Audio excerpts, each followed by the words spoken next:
안녕하세요. 저는 40대에 일만 열심히 하고 있는 여자입니다. 제가 돈을 잘 벌 때는 우리 며느리 최고! 라며 치켜 세워주다가 조금 틀어지니 친정까지 무시하고 드는 시모 때문에 이혼까지 결심했는데요. 그래서 모종의 사건이 터지기 전까지 나름 결혼 잘했다고 착각까지 했던 저였거든요. 하지만 잘해주는 이유가 오로지 돈 때문이었으니 이 결혼 생활에 큰 회의감을 느끼기도 했죠. 그리고 맡은 일도 제대로 하지 못하는 남편놈에게도 질렸었고요. 도대체 어떤 사연이길래 이혼까지 하게 되었는지 지금부터 시작해 보겠습니다. 끝까지 함께 해주세요. 저와 남편은 결혼한 지 4년 된 부부였고 맞벌이를 하고 있었어요.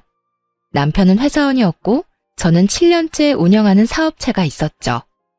결혼을 하기 전부터 운영하던 사업은 어느 정도 자리를 잡은 상태였기에 고정적인 매출이 있는 상태였고 벌이가 좋은 달엔 남편의 월급 3배를 넘기는 달도 있었어요. 남편은 이런 사실을 시댁에서도 떠들고 다녔고 그 덕에 시모 역시 제가 남편보다 벌이가 좋다는 것을 알게 되었죠. 엄마, 이 사람 이번 달 매출 내 월급 3배 가까이 된다? 정말 대단하지 않아? 얼마나 열심히 하는지 몰라. 내가 정말 배울 점이 많다니까. 그 정도 자리 잡았으면 나태해질 법도 한데 매일 5시 전에는 꼭 일어나서 이것저것 자료 조사하고 하루 일정 체크하고 하여튼 대단해. 3배? 그 정도로 차이가 난단 말이야? 우리 며느리가 대단하네. 여자가 사업하는 것도 대단한데 그 정도로 능력이 좋았단 말이야? 엄마가 몰라봤네. 아니에요, 어머님. 늘 이 정도 매출이 나오는 건 아니고요. 간혹 유난히 매출이 좋은 달에만 이래요. 겸손하기는 다 우리 며느리가 부지런해서 사람들이 알아봐주는 거야. 어찌됐든 우리 아들이 여자 하나는 잘 골라왔어. 이런 능력이 있는 사람이 내 며느리가 되고 말이야. 이렇듯 늘 저에게 좋은 말, 존중해주는 태도로 대해주었고 저 역시 시모에게 잘하려고 애썼어요. 잠잘 시간도 부족한 와중에도 시댁 행사는 단 한 번도 늦거나 빠진 적이 없었고 전화통화도 자주 하려고 노력했죠. 그렇게 저흰 큰 소리 한 번 나는 일 없이 4년째 잘 살고 있었습니다. 평화로운 나날에도 걱정스러운 점이 없었던 건 아니었어요. 저의 걱정은 바로 자녀 계획이었는데요.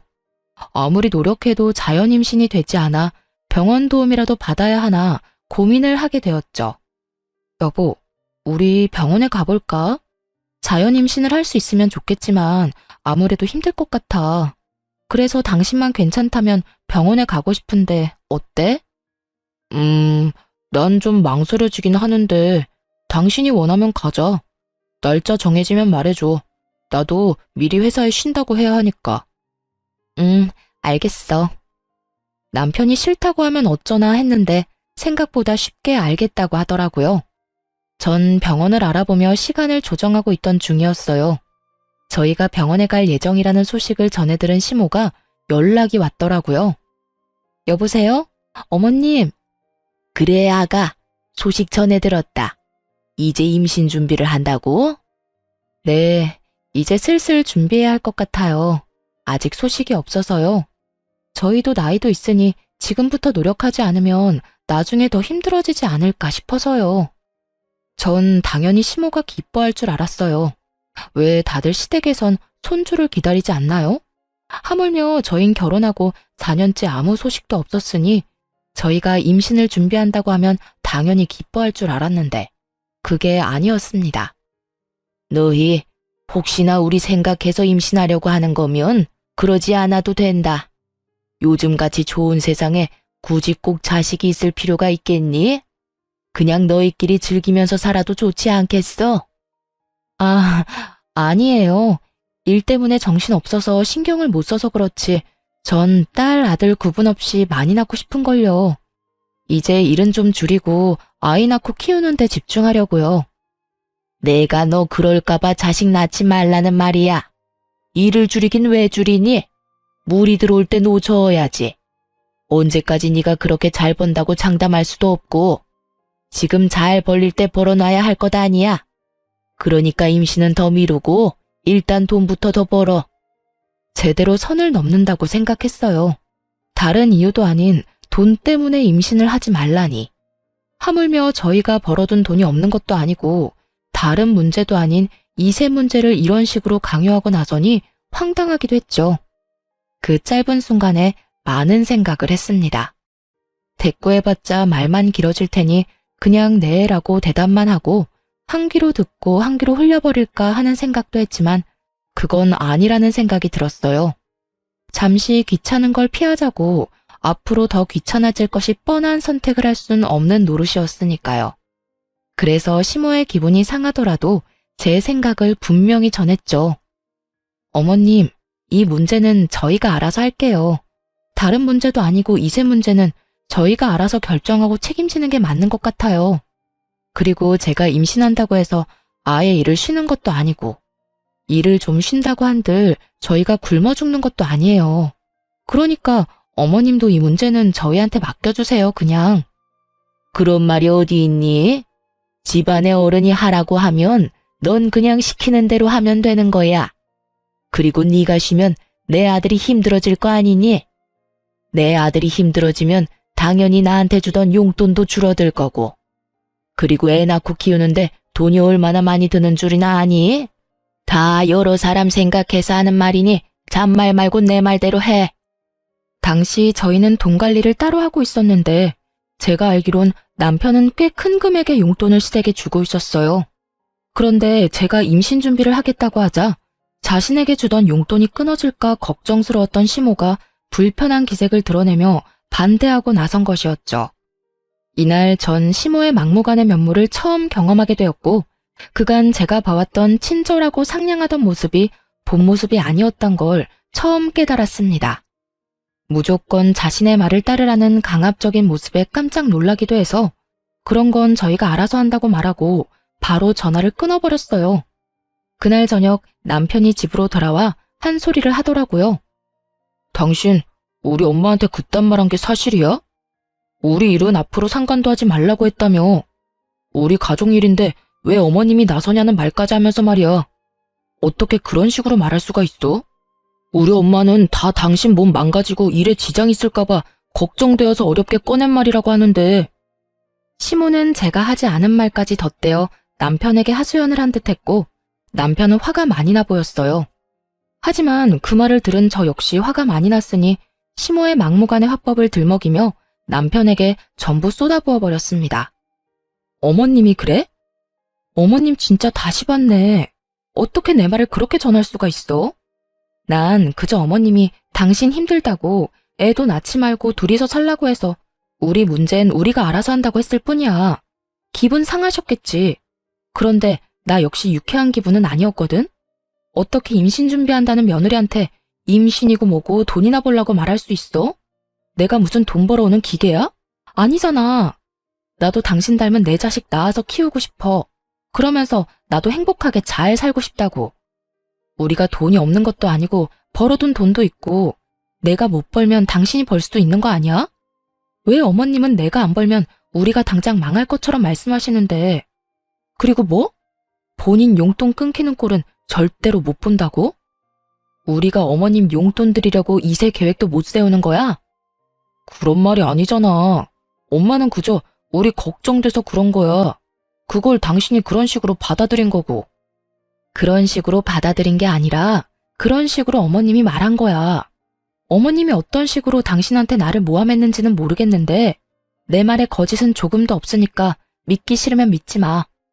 나는 내 말은 듣지도 믿지도 않는 사람한테 이렇다 저렇다 설득하고 싶지도 않으니까. 그게 아니잖아. 내가 당신 말을 못 믿는다는 게 아니야. 그냥 나는 우리 엄마가 그런 말까지 들었다는 게 서운하고 속상했다는 말을 하는 거야. 그러니까 내가 당신을 못 믿는다고 생각하지 말아줘. 당신이 기분 나빴다면 내가 사과할게. 내 입장에선 충분히 그렇게 말할 수밖에 없었어. 어머님이 나한테 그런 식으로 말하는데 내가 무슨 말을 할 수가 있었겠어? 알겠네요. 어머님 말씀대로 아기는 생각지도 않고 평생 돈만 벌면서 살겠습니다. 이렇게 말할 순 없잖아. 그래서 난 우리 문제는 우리가 알아서 하겠다고 한 것뿐이야.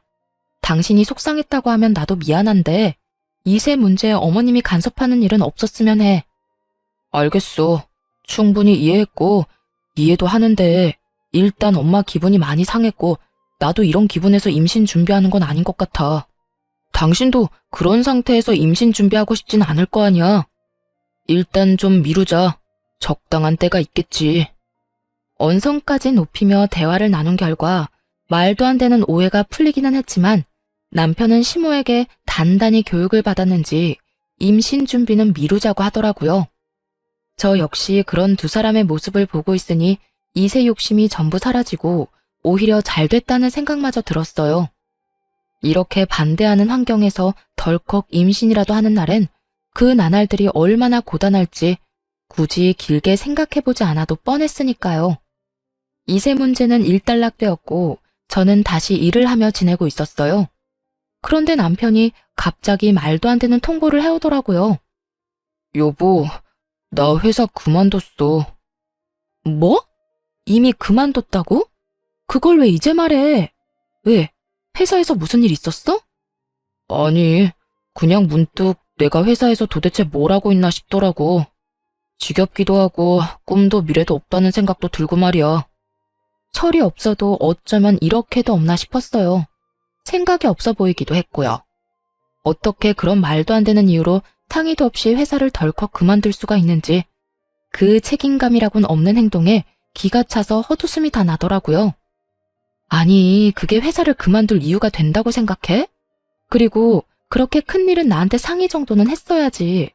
혼자 다 결정하고 다 저지르고 나한테 통보하듯이 말하면 난 어떻게 받아들여야 해? 그 점은 미안하게 생각해. 그런데 마음먹었을 때 저지르지 않으면 또 흐지부지 그렇게 의미 없이 살 것 같아서 그랬어. 아, 다 됐고. 그래서 앞으로 어떻게 하고 싶은데 생각이 있으니까 회사까지 그만뒀을 거 아니야. 이왕 저질러버린 일 주워 담을 수도 없는 노릇이고 이제부터가 더 중요하다는 생각이 들었어요. 그래서 남편의 계획을 물어봤고 제 눈치를 보던 남편의 입에서 생각지도 못한 말이 흘러나오더라고요. 그게 당신 회사 체인점 있잖아. 그거 하나 운영해보려고. 가게 자리도 다 알아봤고 당신이 승인만 해주면 다 끝나. 뭐라고? 체인점? 당신은 장사가 쉬운 줄 알아? 절대 아니야. 물론 당신은 내가 도와줄 거니까 다른 사장님들보단 수월하게 시작할 순 있겠지. 그런데 시작한다고 다 잘 되는 거 아니야. 사장님들 새벽에 일어나서 새벽에 집에 들어가셔. 그만큼 노력해도 잘 안 될 수도 있는 게 장사라고. 그것뿐인 줄 알아? 당신 하나 잘못하면 다른 사장님들도 싸잡아서 욕먹고 힘들어지는 게 우리 일이야. 그게 체인점이라고. 나도 알아. 나도 잘 알고 있다고. 나도 열심히 할 자신 있고 잘 해낼 자신 있으니까 이렇게까지 일을 벌이지 않았겠어. 당신은 응원은 못 해줄 마당에 꼭 이렇게까지 초를 쳐야겠어. 그리고 당신은 잘하는 사업 나는 왜 못하는데? 하물며 내가 당신처럼 본사 일을 하겠다는 것도 아니고 그깟 체인점 좀 내겠다는데 그것도 이렇게 미덥지 않아 할 만큼 당신한텐 내가 모자란 남자였어? 그런 말이 아니잖아. 당신 모자라고 부족하다는 말이 아니야. 그러면 됐네. 준비해야 하는 서류 빼먹지 않고 제출할 테니까 당신은 승인이나 해. 가게도 내가 알아서 얻고 다 할 테니까 당신은 상관하지 말라고.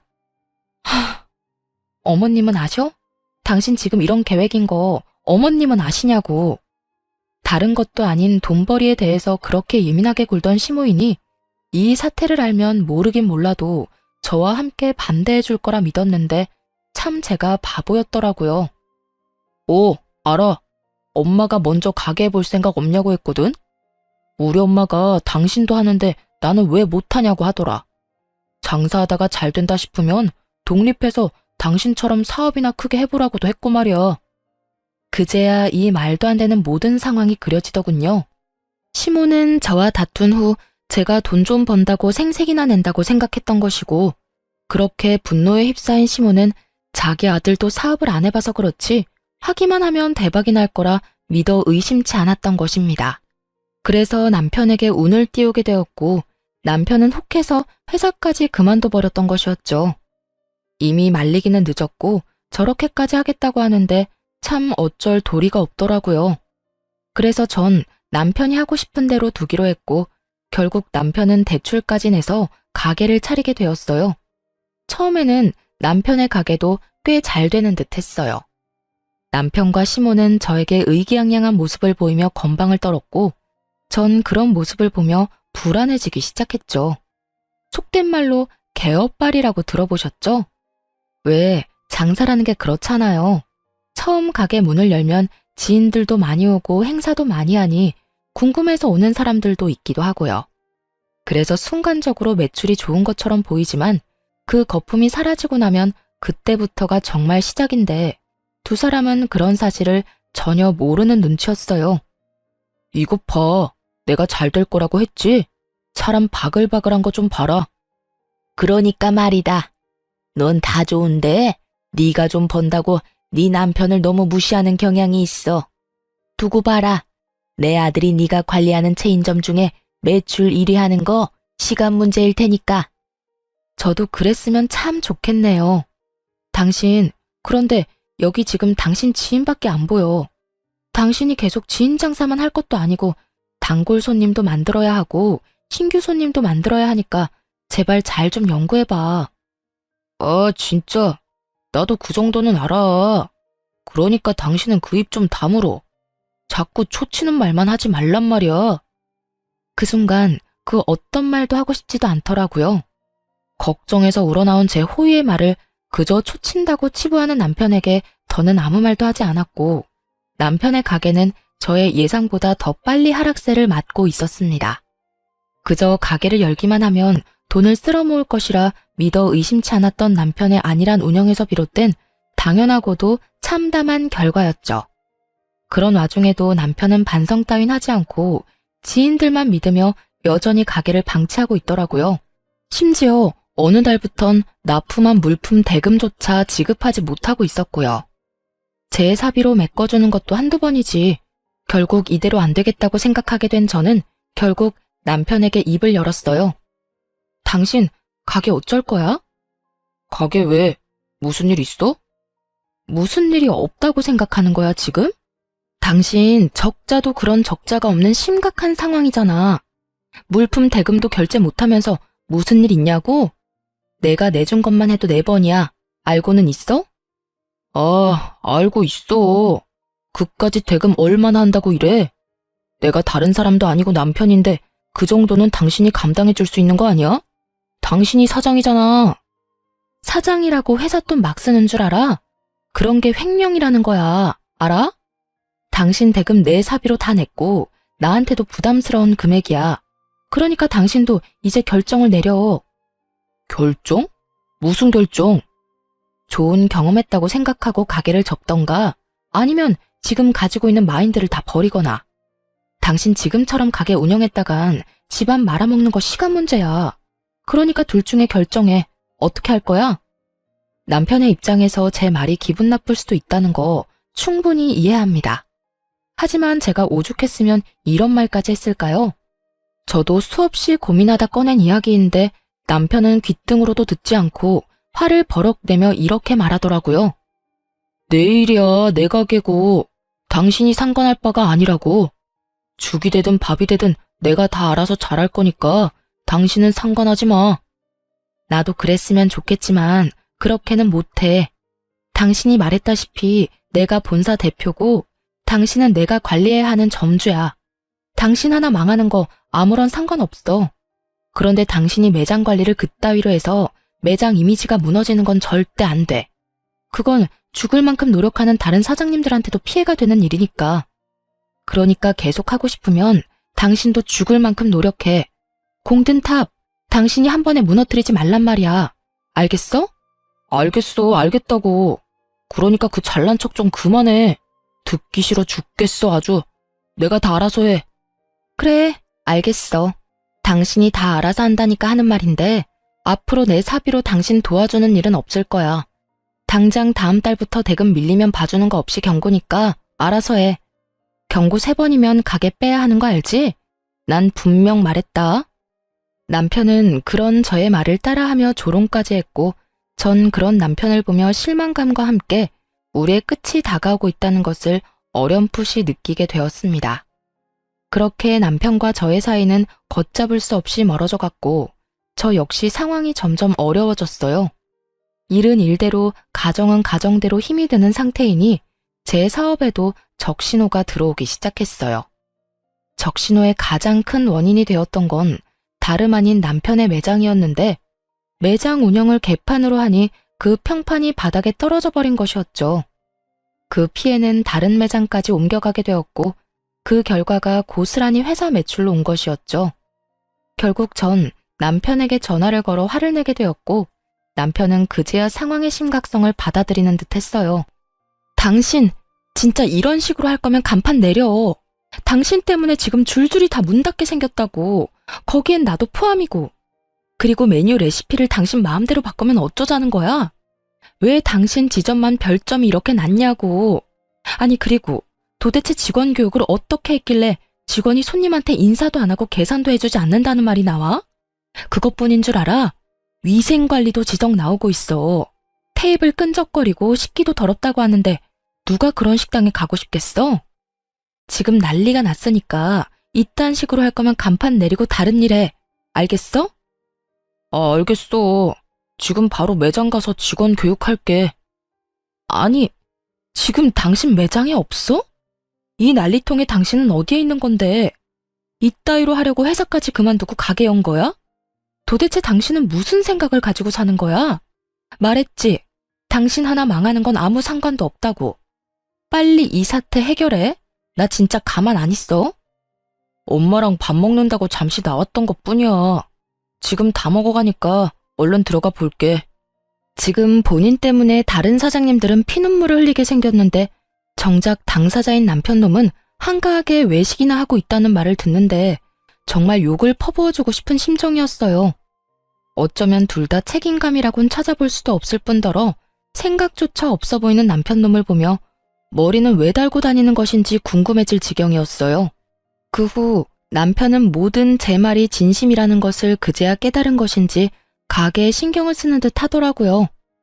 남편 가게에서만 새어나오던 나쁜 소식들도 점점 줄어들기 시작했고 전 그런 남편을 주시하며 바닥이 된 인식을 다시 끌어올리기 위해 노력하고 있었어요.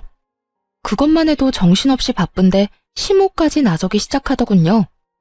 남편이 생활이 힘들어지자 시모의 용돈을 주지 않고 있었는데 그 용돈을 저에게 요구하기 시작한 것이었죠. 예, 바쁘니? 아시다시피 정신없긴 하네요. 무슨 일 있으세요? 바쁘다고 하니 나도 본론만 하마. 나 용돈 좀 다오. 우리 아들이 늘 용돈을 줘서 생활이 가능했었는데 그 용돈이 끊기니 내가 생활이 안 되고 있어. 그러니 어쩌겠니? 너라도 줘야 하지 않겠어?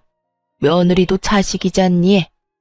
지금 남편과 제가 어떤 상황인지 뻔히 다 아는 사람이 용돈이나 달라고 하고 있으니 정말 10원짜리 욕이 다 나올 지경이었어요. 어쩌면 사람이 저리도 뻔뻔하고 양심이 없을 수가 있는 것인지 어떤 면에선 참 대단하다 싶더라고요. 어머님, 저도 요즘 힘들어요. 그 일 때문에 다른 매장에도 피해가 이만저만이 아니었고 그 덕에 회사 전체 매출이 뚝 떨어졌다고요. 거기에다가 남편 가게 대금도 다 제가 메꾸느라 제 허리도 지금 부러질 지경이에요. 이런 제가 어머님 용돈까지 챙길 여유가 있다고 생각하세요? 저희도 지금 힘들어서 한동안은 어머님 챙길 여유가 못 되니 그렇게 아셨으면 좋겠네요. 뭐? 너 지금 말 다 했니? 너 계속 우리 아들 탓만 하는데 내가 이야기 다 들었어. 이거 왜 이래? 네가 우리 아들은 잘하고 있는데 사사건건 시비 걸면서 길하는 기는 다 죽이고 도움 줘야 할 것도 안 주면서 가게 망하게 했다는 거 내가 모를 줄 알아? 그 어미의 그 자식이라는 말이 딱 맞더라고요. 없는 말 지어내서 사람 하나 모질게 만드는 건 시모나 남편이나 매한가지였어요. 그렇게 뭘 모르고 남탓만 하고 있으니까 가게가 망하고 있는 거죠. 그동안 어머님 아들이 가게를 얼마나 방치를 했으면 그 지점만 별점이 별 하나도 안 돼요. 손님들이 뭐라는 줄 아세요? 지불한 돈이 아깝대요. 위생도 문제고 음식도 하나같이 맛없다는데 이게 다 남편이 재료 아끼고 멀쩡한 레시피도 자기 편한 대로 바꾸니까 생기는 일이죠. 거기에다 제가 도움을 안 주기는 뭘 안 줬다고 그러세요? 저요, 가게 대금을 몇 달치를 제 사비로 다 해줬다고요. 그래서 지금 이렇게 힘든 건데 뭘 알고 떠드세요? 그러거나 말거나 그건 다 네 사정이니 난 모르겠고 다 네 잘못이라는 내 생각엔 변함이 없다. 어디 버릇없이 어른이 말하는데 꼬박꼬박 말대꾸나 하고 말이야. 이렇게 기가 세니 내 아들이 하는 일이 다 망하는 거 아니겠어? 더는 너랑 이야기하기 싫으니 왈가왈부 긴 말하지 말고 계좌번호 보낼 테니 얼른 100만 원 보내. 시모는 전화를 끊어버렸고 저는 당연히 용돈을 보내지 않았을 뿐더러 모든 연락을 피해버렸습니다. 그렇게 연락은 잘 피하며 지냈는데 명절이 다가오더라고요. 어떻게 해야 하나 걱정이 앞서고 있는데 시모에게서 또 전화가 오더군요.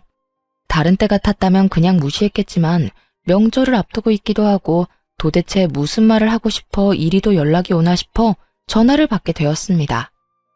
예, 명절에 집에 올 때 여분 옷 많이 가지고 오거라. 네? 하루 자고 오는데 옷은 왜요? 이번엔 하루 말고 우리 집에서 명절 끝날 때까지 있다가 가려무나. 내가 몸이 안 좋아서 네가 오면 이것저것 해야 할 게 많아. 그리고 명절 연휴 딱 맞춰서 오지 말고 그 전날에 와서 집 싹 대청소도 하고 음식 준비하거라. 그리고 명절 마지막 날에도 집에 기름 냄새 안 남게 대청소 한 번 더 하고 가고 또 이불 빨래도 싹 해야 한다. 세탁기 돌릴 생각 말고 발로 팍팍 밟아서 빨면 되니 짧은 옷 챙겨오거라. 다른 건 집에 오면 알려줄 테니 옷이나 잘 챙겨와. 괜히 옷 없다는 핑계 대면서 집에 간다고 할까봐 미리 하는 이야기야. 어머님, 청소 빨래 다 좋은데요. 그러면 저는 친정은 언제 가요? 명절인데 저도 친정은 가야 할 거 아니에요. 친정? 안 가면 되지 않니? 굳이 명절에 친정에 가야 하니? 그냥 전화나 한 통 해주려무나. 그러면 되지 않았니? 차 밀려 왔다 갔다 기름값 써야 해. 여러모로 낭비 아니니? 요즘 회사 사정도 안 좋다면서 왜 길거리에 돈 벌어가면서 몸을 피곤하게 만드니? 그리고 사돈도 너 안 오는 게 더 편하고 좋은 거다. 웃기지도 않더라고요. 지난 4년간 차례만 지내고 나면 친정에서 기다린다며 등까지 떠밀며 보낸 사람이 시모인데 저딴 말을 당연하다는 듯 짓거리고 있으니 어이가 없기도 했고요. 더 어이가 없는 게 뭔지 아세요? 옆에서 전화통화를 듣고 있던 남편놈이 시모 말이 다 옳다는 양 고개를 세차게 흔들고 있는 모습이었어요. 아무리 상황이 많이 다르다고 한들 이토록 잘 됐다 싶어 저를 못 잡아먹어 안달인 사람들을 보며 더는 결혼 생활을 유지할 필요가 없다고 생각했죠. 그만큼 이 말도 안 되는 대회에 화가 나 있었고 이대로 당하고만 있지 않기로 결심했어요. 시모가 시댁으로 오라던 날이 다가왔고 저는 일이 있으니 남편에게 먼저 가 있으라며 남편을 먼저 시댁으로 보내버렸죠. 그리고 저는 친정으로 와버렸고요. 그렇게 부모님과 시간을 보내며 있는데 저녁 때가 되자 남편에게 전화가 오더라고요. 당신 어디야? 가게에 큰일 생겼어? 안 오고 뭐해? 남편의 목소리는 조금 화가 난 듯했고 저는 그런 남편에게 아주 태연한 목소리로 대답했어요.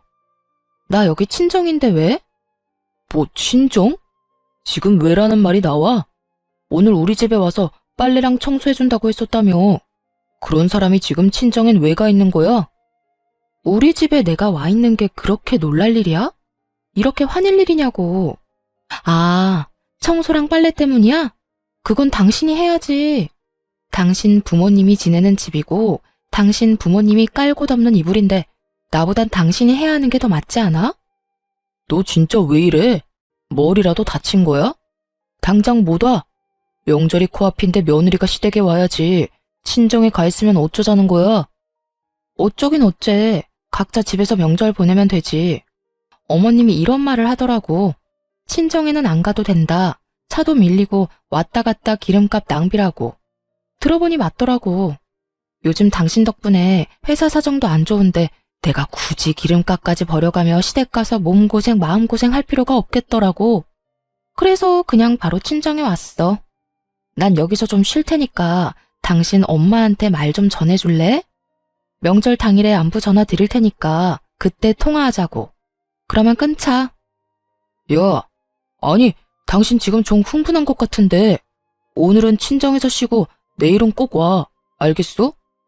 내일은 와서 음식 준비해야 할 거 아니야. 오늘은 내가 당신 바쁘다고 해줄 테니까 내일은 꼭 오란 말이야. 코웃음을 치며 전화를 끊자마자 전원을 꺼버렸습니다. 처음엔 저를 어떻게 해서든 시댁에 보내려던 친정 부모님도 남편과의 통화를 듣고는 그냥 편히 쉬라고 하시더라고요. 제가 간단히 자초지경을 설명하기도 했고요. 그렇게 오랜만에 부모님과 편안한 시간을 보냈어요. 다음 날이 되었고 점심시간이 지나자 애가 탄 남편이 친정으로 찾아왔더라고요. 무례하게 처가 식구들에게 인사도 하지 않은 채 그저 제 손을 막무가내로 잡아 끌며 똑같은 말만 반복하고 있었죠. 당신 진짜 왜 이래? 자세한 이야기는 가면서 하고 얼른 나와. 남편은 언성을 높이며 닥달했고 저는 남편의 손을 거칠게 뿌리치며 말했습니다. 도대체 왜 그러냐고? 그걸 몰라서 물어? 내가 호구짓이나 하려고 결혼한 줄 알아? 용돈 달라고 해서 안 줬더니 뭐? 이불 빨래 대청소 음식까지 다 하라고? 내가 왜 내가 다 해야 하는데? 그까지 집안일 좀 하면 큰일 나? 우리 엄마 나이도 있고 해서 힘드니까 당신한테 좀 해달라고 하는 거 아니야. 그깟 집안일? 해드릴 수 있지 왜 못하겠어. 그런데 어머님 심보가 고약하잖아. 돈 받아갈 때는 그깟 집안일 뭐가 힘드냐고 혼자 할 수 있다던 분이 이제는 못한다는 그 심보가 뭔데? 나 싫고 미우니까 시집살이 시키겠다 이거 아니야. 그리고 당신 엄마 용돈은 당신이 챙겨주기로 한 거였잖아. 그런데 왜 나한테 이 난리냐고. 그게 끝인 줄 알아? 친정엔 전화나 한 통 해주라고? 그걸 말이라고 해? 나도 귀하디 귀한 외동딸이야. 내가 그딴 취급이나 받자고 당신한테 시집간 거 아니거든? 지금도 그래. 당신 우리 부모님한테 인사는 했니? 나한테 그런 소리 듣게 만들어서 미안하다는 말은 했어. 지금도 그저 일 시킬 생각뿐이잖아. 당신 같으면 가고 싶겠어? 당신 같으면 제발로 그딴 취급 받으러 가고 싶겠냐고. 당신 진짜 말 웃기게 한다. 우리 엄마 돈 때문에 사람 괴롭히고 그런 사람 아니거든? 그리고 내가 요즘 힘들어서 용돈 못 드리면 당신이라도 좀 주면 되지. 엄마가 힘들어서 당신한테 용돈 좀 달라고 부탁했는데 당신이 거짓 취급하면서 안 된다고 했다며. 그게 며느리가 할 짓이야? 그냥 좋게 힘들어서 안 된다고 하면 될 걸 거짓 취급이 뭐야? 그날 당신한테 그런 취급당하고 엄마가 화병 나서 몸져 누웠다고 하시더라. 그날 이후 몸이 계속 안 좋아서 이번 명절에 당신한테 일 좀 하라고 한 거고. 이게 다 당신 때문인데 당신은 그 정도도 못 해줘? 꼭 이렇게까지 굴어서 일을 키워야겠냐고. 끼고 있네. 내가 거짓 취급을 했다고? 당신은 그 말을 그대로 믿는 거야? 그러면 아니야. 우리 엄마가 뭐 거짓말이라도 했다고? 얼마나 서로 끈끈한지 아무리 아니라고 말해봤자 제 말은 절대 믿지 못하는 남편이었죠. 아들한테 거짓으로 선동하고 세뇌하는 엄마라니. 더 말해봤자 지치고 제 입만 아픈 걸 알지만 그래도 마지막으로 사실 확인을 시켜줬어요. 누구 때문에 이렇게까지 돼버린 것인지 정확히 짚으면서요. 당신은 다 문제인데 그게 제일 큰 문제야. 난 분명히 요즘 힘들어서 못 준다고 했고 그럼에도 불구하고 막무가내로 돈 맡겨놓은 사람처럼 돈 내놓으라고 난리 부린 건 당신 엄마야. 그래서 내가 요즘 당신 때문에 회사 매출이 반쪽 나서 힘들다고 설명해 드렸고 그랬더니 이 난리를 부리는 건데 이래도 이 모든 게 나 때문인 것 같아? 자식 등골 빼먹을 생각만 하는 당신 엄마 탓이 아니라? 아들 며느리 이간질이나 시키는 어머님 탓이 아니냐고. 너 진짜 말 그따위로밖에 못해? 순간적으로 화가 난 남편은 저를 향해 손을 치켜들었고 어느새 다가온 아빠가 남편 멱살을 잡으며 고함을 지르셨어요. 그야말로 아수라장과 다름이 없는 상황이었죠. 이게 뭐 하는 짓인가? 자네 눈엔 우리가 보이지도 않는가? 어떻게 우리가 버젓이 보고 있는데 어딜 손을 대려고? 부부싸움 할 수도 있다고 생각해서 지켜만 보고 있었는데 이건 아니지. 그리고 우리 딸이 뭐가 그리 모자라서 자네 집에서 내 딸을 그딴 취급을 하냔 말이야. 장인어른, 그게 아닙니다. 이건 제가 순간적으로 화가 나서 죄송합니다. 변명도 되지 않는 남편의 말에 아빠의 화는 더욱 치솟아올랐고 아빠는 남편을 질질 끌어내 문 밖으로 그대로 쫓아내버렸죠. 죄송이고 나발이고 더는 너 같은 인간한테 내 딸 못 맡기니 당장 썩 꺼져. 남편은 처음 보는 아빠의 모습에 겁을 먹은 것인지 아무 말도 하지 않고 꽁지 빠지게 도망을 치더라고요. 그걸로 끝이겠지 했는데 그 대단한 시모는 본인이 화낼 자격이나 된다고 생각했는지 얼굴을 잔뜩 찌푸린 채로 남편을 앞세워 찾아왔더군요. 남편은 안절부절 못하며 눈치를 살피느라 바쁜 반면에 시모는 당당하기가 하늘을 찌르고 있었죠. 시모 역시 인사도 하지 않은 채 따지기 시작하는데 화난 부모님도 혀를 내두를 지경이었어요. 너 진짜 이렇게까지 엉망이 내었니? 어른 말도 무시해도 정도가 있는 거지. 어떻게 이렇게까지 무시를 할 수가 있어? 그것도 시험이 말을 말이다. 제가 뭘요? 몰라서 묻니? 내가 분명 어제 우리 집에 와서 일 좀 하라고 했지? 그런데 네가 어떻게 했니? 명절 전인데 당연히 와야 할 시댁에는 오지도 않고 여기서 마음 편히 쉬고 있어? 데리러 온 남편은 그렇게 내쫓아버리고 네가 제정신이야? 오죽했으면 그랬을까요? 그리고 무시는 어머님이 먼저 했죠. 저희 부모님 무시하면서 기름 아깝다고 가지 말라면서요. 그래서 저도 시댁엔 갈 필요가 없다고 느낀 것뿐이에요. 지금도 보세요. 얼마나 제 친정을 무시하셨으면 들어서는 그 순간부터 지금까지 부모님한테 인사조차 안 하셨잖아요. 그 어렵다는 사돈집에 들이닥쳐서 이렇게 할 말 다 하는데 정말 예의가 없으시네요. 최소한 인사 정도는 해야죠. 다른 사람도 아니고 네가 예의 따지니까 내가 참 웃기는구나. 너는 예의를 그렇게나 중시해서 여기서 이러고 있니? 명절 전날에? 제가 받은 대로 대접하자는 것이 인생 좌우명이라서요.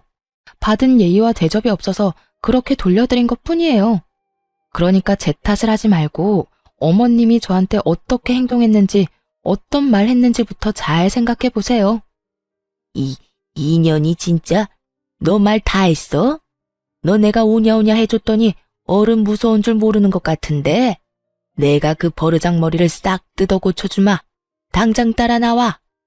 그때 엄마가 도저히 안 되겠다 싶으셨는지 제 앞으로 막아서며 말씀하셨죠. 사돈, 오늘 보니 도무지 말이 통하지 않는 사람이네요.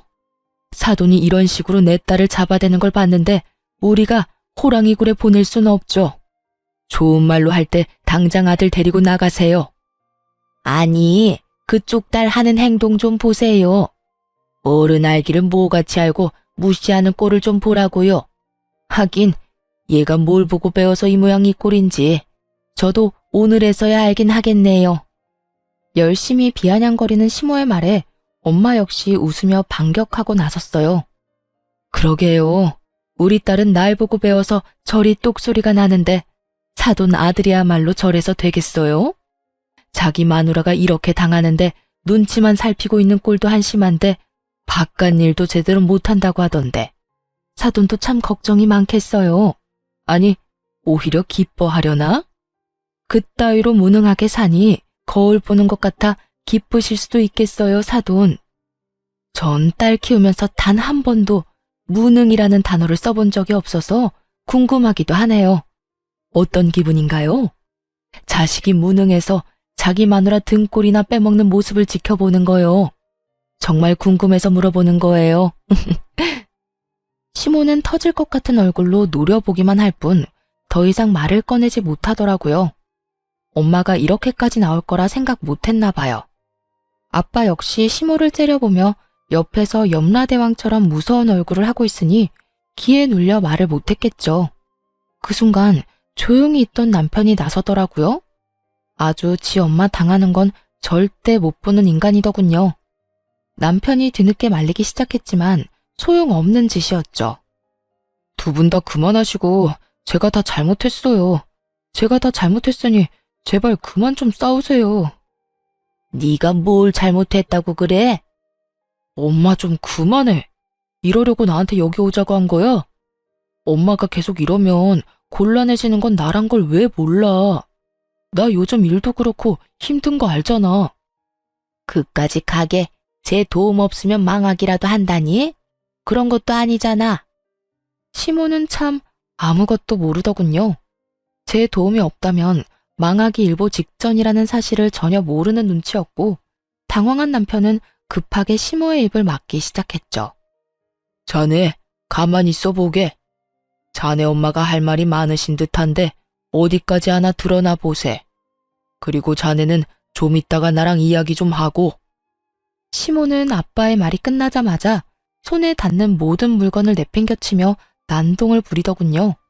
사돈한테 감히 네가 뭔데 내 아들한테 이래라 저래라 하냐면서요. 부모님이 욕을 한 것도 아니었고 나쁘게 이야기한 것도 아니었는데 갑자기 개거품을 물며 달려드니 대체 어느 부분에서 버튼이 눌렸는지 몰라서 황당했어요. 야, 니네가 뭔데 내 아들한테 명령질이야?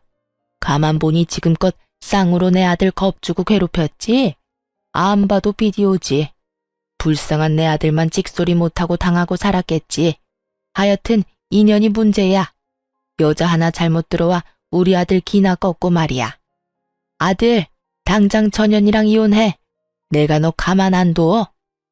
살다 이런 여자는 또 처음 보네. 어디 망상에 빠져 생사람 잡는 것도 모자라서 목소리는 왜 이렇게 큰지. 목소리만 크면 지가 이기는 건 줄 아나? 이 여자가 진짜 못하는 말이 없어. 이 여편네 기차 화통을 삶아 먹었나? 귀 꼬막 터지겠네. 내가 뭘 겁을 줘? 사위가 내 딸과 잘 지내질 못하니 부모로서 교육 좀 하려는 건데. 당신이 치마폭에 감싸는 모습을 보아하니 그쪽 아들이 왜 저렇게 컸는지 눈에 훤히 보이는군. 도저히 말로 이길 수 없었던 시모는 멱살이라도 잡을 요량으로 엄마에게 달려들었고 아빠가 그 손을 확 낚아채 현관 밖으로 밀어버렸죠. 고꾸라진 시모를 남편이 부축한다고 밖으로 나갔을 때 엄마가 현관문을 확 닫아버리고 불청객을 쫓아내는 데 성공했어요.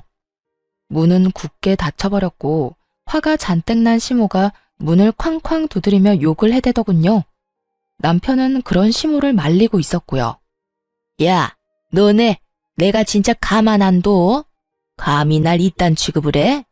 내가 네 딸 이혼녀 만들 거야. 내 아들하고 확 이혼시켜버릴 거라고. 각오해. 내가 무슨 수를 써서라도 이혼시킬 거니까. 엄마, 제발 그만 좀 해. 이혼은 무슨 이혼이야?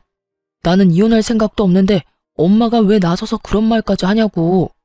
제발 그냥 좀 가자, 제발. 이 녀석아 이거 못 놔? 지금 엄마가 당한 거 보고도 그냥 가자는 말이 나와. 문 열어, 문 열라고. 내 이것들 가만두지 않을 거야. 문 열어. 시모는 계속 난동을 부려댔고 결국 이웃의 신고로 경찰이 도착했더군요. 웃긴 건 경찰차를 먼저 봤는지 둘은 이미 도망가고 없더라고요. 그 후 저는 친정에서 지내며 이혼을 진행하게 되었어요. 더는 정도 남아있지 않았고 같이 살 이유조차 없었으니까요. 워낙 시댁에서 저지른 것이 많았던 터라 이혼은 순조롭게 진행되었어요. 물론 모든 것이 저에게 유리하게 진행되었고 소송 결과 역시 제가 원하는 조건으로 이혼을 하게 되었습니다. 결정적으로 친정의 시모가 도착할 때부터 엄마가 휴대폰 녹음을 하고 있었던 게 아주 큰 역할을 했었죠. 이혼 후 전 남편은 저의 도움이 모두 끊기자 한 달도 버티지 못하고 폭삭 망해 문을 닫게 되었어요. 아무래도 위자료에 대출금 틀어막느라 정신이 없었던 전 남편은 급하게 가게 보증금이라도 건진 모양이에요. 그리고 계속해봤자 동네 평점도 나쁜 상태에서 대출금 이자만 다달이 나갔을 거예요. 최근에 그 지점 매니저였던 직원에게 들었는데 전 남편 결국 신용불량자가 돼서 일했다가 그만둔 직원들한테 찾아가 돈 빌리고 다닌다고 하더군요. 절대 빌려주지 말라고 말했더니 직원들도 딱히 도와주고 싶은 마음도 없었는지 한 명도 빌려주지 않았다고 해요. 평소에 얼마나 행실이 안 좋았으면 어려울 때 도와줄 사람 하나 없는 건지. 하긴 평소에 잘했으면 예전 회사 경력을 살려 다른 회사에 다시 취업이 될 수도 있었을 텐데 나이 많은 전 남편을 아무도 받아주질 않았던 모양이에요. 회사 입장에서도 차라리 신규 직원을 뽑으면 뽑았지 경력만 있고 그렇다 할 포트폴리오도 없는 무능력한 전 남편을 저 같아도 뽑지 않을 것 같긴 해요.